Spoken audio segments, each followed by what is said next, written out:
قال الله سبحانه وتعالى لقد كان لكم في رسول الله أسوة حسنة. மேலான அல்லாஹுவின் நல்லடியார்களே, அல்லாஹு சுப்ஹானஹு வ தஆலா நபிகள் நாயகம் ஸல்லல்லாஹு அலைஹி வஸல்லம் அவர்களை மனித சமூகத்திற்கு ஒரு அழகிய முன்மாதிரியாக அனுப்பியிருக்கிறார்.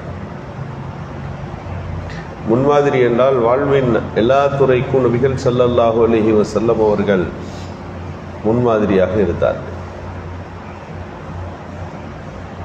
பெருமானார் ஸல்லல்லாஹு அலைஹி வஸல்லம் அவர்கள்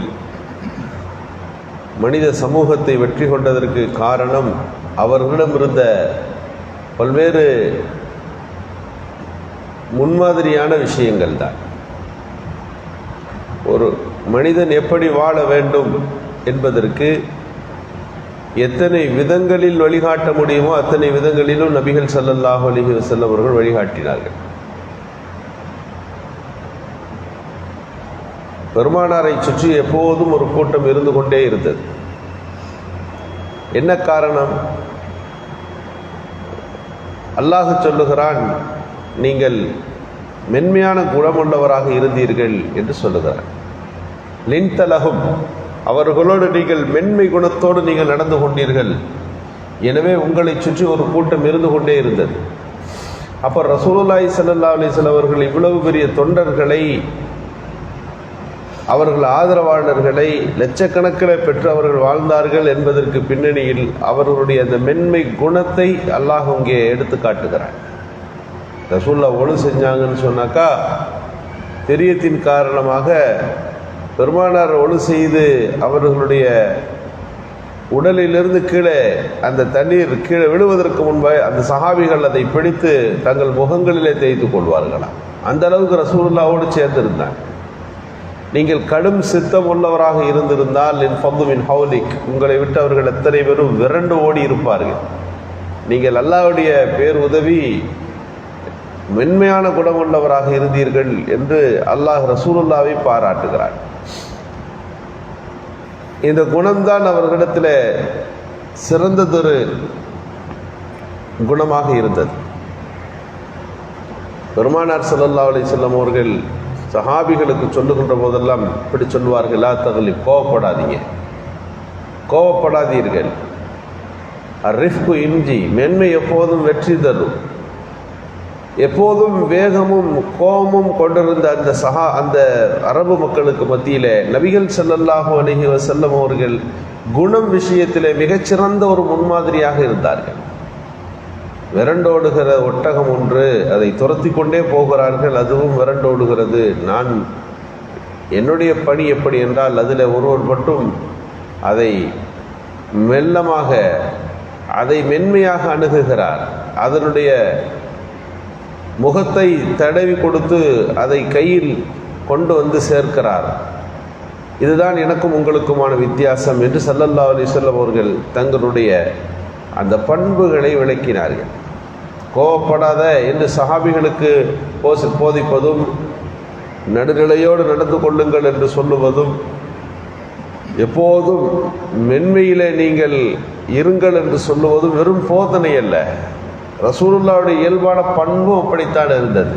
முந்தைய வேதங்களில் ரசூலுல்லாவை பற்றி வர்ணிக்கிற போது அவர்கள் கோபப்பட மாட்டார்கள் என்பது அவர்களுடைய பண்புகளிலே உள்ள ஒன்று. ரசூலுல்லாஹி ஸல்லல்லாஹு அலைஹி வஸல்லம் அவர்கள் ஒரு இடத்துல கடன் வாங்கினார்கள். ஒரு நிர்பந்தத்திற்கு ஒரு கடன் கொடுத்தார். ஒரு சூழ்நிலை வந்தது, அவர் அந்த யகூதி கடனை கொடுத்தார். ரசூலுல்லாஹோ அந்த வாங்கிட்டு ஒரு டேட் குறிப்பிட்டார்கள், இந்த தேதியில் தர்றேன்னு. அந்த தேதி வருவதற்கு முன்பே அவர் வந்தார். அவர் ரசூலுல்லாஹி ஸல்லல்லாஹு அலைஹி வஸல்லம் அவர்களை பள்ளிவாசலில் இருக்கிற போது இது பற்றி பேசினார். பேச்சுவார்த்தை எப்படி போனது என்றால், வாங்கினீன்னா கொடுத்துடணும் அவ்வளோதான் என்று அவர் ஆரம்பித்தார். பெருமானாரை பற்றி கடுமையாக விமர்சிக்க தொடங்கினார். இப்படி வாங்கிட்டு கொடுக்காமல் இருக்கிறது உங்கள் பண்பு மட்டுமல்ல, உங்கள் குடும்பத்தின் பண்புன்னு சொன்னார். சஹாபிகளுக்கெல்லாம் கோவம் வந்துருச்சு. ரசூலுல்லாஹ் பள்ளிவாசலிருந்து எழுந்திருக்கு வீட்டுக்கு கூட போக விட மாட்டேன்ட்டார். அவருக்கு வேறொரு காரணத்திற்காக இப்படி பண்ணுறார். அவர் சஹாபிகளுக்கு கோபம் வந்துருச்சு. அவரை திட்டவும் அடிக்கவும் செய்யலாம் என்ற முடிவுக்கு சஹாபிகள் வந்து விட்டார்கள். இயல்பு அதுதானே அவர்களுக்கு. ஹஜ்ரத் உமர் ரலியல்லாஹு போன்றவர்கள் பெருமானார் ஸல்லல்லாஹு அலைஹி வஸல்லம் அவர்களோடு இவர் நடக்கிற முறை பிடிக்கவில்லை. அவரிடத்துல வாளை எடுத்து கொண்டு வந்து விட்டார்கள். இவர் சொன்ன வார்த்தைக்கு இவருடைய தலை இங்கே வெட்டப்படணும். இவர் பேசிய பேச்சும் நடந்த முறையும் எங்களை ரொம்ப பாதிப்படை செய்திருக்கிறது என்று கோவப்பட்ட போது ரசூலுல்லாஹ் சொன்னாங்க, உமரே நீங்கள் எப்படி நடக்கணும்னா இப்போ அவர்கிட்ட பார்த்து சொல்லணும், இது கடன் வசூலிக்கிற முறை கிடையாது, கேட்கறதுக்கு ஒரு முறை இருக்குல்லவா, நீ என்ன பேச வேண்டும் என்று ஒன்று இருக்கிறது அல்லவா, நீ இப்படி பேசலாமான்னு அவர்கிட்ட கேட்கணும். என்கிட்ட சொல்லணும், கடன் வாங்கியாச்சு, முன்ன பின்ன எவ்வளோ சீக்கிரம் முடியுமோ கொடுத்துடலாம் இல்லைங்களா அப்படின்னு என்கிட்ட கேட்கணும். இதைத்தான் நீங்கள் செய்யணுமே ஒழிய கோவப்படுறது, அடிக்கிறேன்னு சொல்கிறது, வெட்டுறன்றது அதெல்லாம் ஒரு தீர்வா? ஸல்லல்லாஹு அலைஹி வஸல்லம் அவர்கள் பேசுகிறார். பேசிட்டு சரி, இவருக்கு நாம் சமுதாய பிரச்சனைக்கு தான் கடன் வாங்கியிருந்தோம், பைத்துல் மாலில் எடுத்து கொடுங்க, இவர்கிட்ட நீங்கள் இப்படி நடந்துட்டீங்கல்ல அதுக்காக கொஞ்சம் சேர்த்து கொடுங்க, இவர்கிட்ட வாங்கினது 2 படி கோதுமையா அதை கொடுங்க, இப்படி நீங்கள் கடுமையாக நடந்துட்டீங்க இல்லையா அவர்கிட்ட, அதனால் ஒரு 1/2 படி கோதுமையை அதிகமாக கொடுங்க என்று சொல்வதை போல் ஸல்லல்லாஹு அலைஹி வஸல்லம் அனுப்புகிறார்கள். உமர் ரலியல்லாஹு என்ன செய்யறதுன்னு தெரில, கூட்டிகிட்டு போகிறாங்க. போய் பைத்துல் மாலுடைய அந்த பணத்திலிருந்து காசையோ வந்த பொருளையோ எடுத்து கொடுக்கணும். எடுத்து கொடுத்து கொண்டிருக்கிற போது கவனிக்கிறார்கள், நீங்கள் யார், உங்களுடைய பார்த்த மாதிரி இருக்கே, நீங்கள் யூத மதத்தினுடைய மிகப்பெரிய ஒரு பேச்சாளர், யூத மதத்தினுடைய மிகப்பெரியதொரு துறவி அல்லவா, நீங்கள் ஒரு பண்டிதர் அல்லவா, யூகனா தானே நீங்கள் என்றார். ஆமானா தான் யூகனா, நீங்கள் வேதம் படித்த மனிதராயிற்றே, எப்படி இங்கே ரசூலுல்லாஹ்ட்ட எப்படி நடந்துக்கிட்டீங்க? அவர் சொன்னார், ஆமாம் உண்மைதான், நீங்கள் வேதத்தில் நான் படித்திருக்கிறேன், இறுதி நபிக்கு நேருக்கு நேர் முன்னுக்கு முன் நின்று அவரை கோபப்படுத்தினாலும் அவர் கோபப்பட மாட்டார் அப்படின்னு எங்கள் தௌராத்தில் இருக்கு. எத்தனையோ சோதனைகள் இறுதி நபிக்கு இருக்கிறது, இதில் ஒரு சோதனை இது. இதுவே தான் நான் கடனை கொடுத்துட்டு இப்படி வம்பு பண்ணி பார்த்தேன், ரசூலுல்லாஹ் கோபப்பட்டுருவாங்கன்னு நினச்சேன். ஆனால் கடைசி வரை நபிகள் பெருமானார் சாந்த தன்மையோடு இருந்ததை பார்த்து நான் உறுதி கொள்ளுகிறேன், அவர்கள் இறுதி நபியினுடைய எல்லா இலக்கணத்தையும் ஒருங்கே பெற்றிருக்கிறார்கள் என்று ஹஜ்ரத் உமர் ரலியல்லாஹு அவர்களிடத்தில் பேசியது மட்டுமல்ல, அவர் அங்கிருந்து நபிகள் பெருமானாருடைய கையை பிடித்து இஸ்லாத்துக்குள்ளே வருகிற காட்சியை ஹதீஸ் கிரந்தங்களிலே நாம் பார்க்கிறோம்.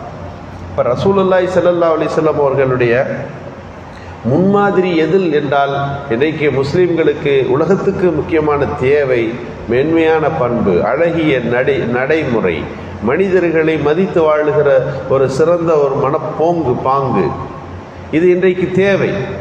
பெருமானார் ஸல்லல்லாஹு அலைஹி வஸல்லம் அவர்கள் தன்னுடைய குடும்பத்தார்களிடத்திலும் தன்னுடைய நண்பர்கள் வட்டத்திலும் சமூகத்திலும் அவர்களுடைய வெற்றிக்கு மிகச்சிறந்த காரணமாய் அமையப்பெற்றிருந்தது எது என்று அவர்களுடைய வாழ்க்கையை படிக்கிற போது அழகிய நற்குணம், அழகிய பண்பாடுகள், கோபப்படாத நிதானமான பண்புகள். எனவே ஒரு முஸ்லிமுடைய வாழ்க்கையில் நபிகள் பெருமானார் ஸல்லல்லாஹு அலைஹி வஸல்லமுடைய இந்த குணம் சார்ந்த விஷயத்தில் அவர்கள் நமக்கு முன்மாதிரியாக இருக்கிறார்கள். எல்லா முன்மாதிரிகளையும் முறையாய் பின்பற்றுகின்ற நல்ல தௌஃபீக்கை அல்லாஹ் நல்குவானாக. சுப்ஹானல்லாஹி வபிஹம்திஹி.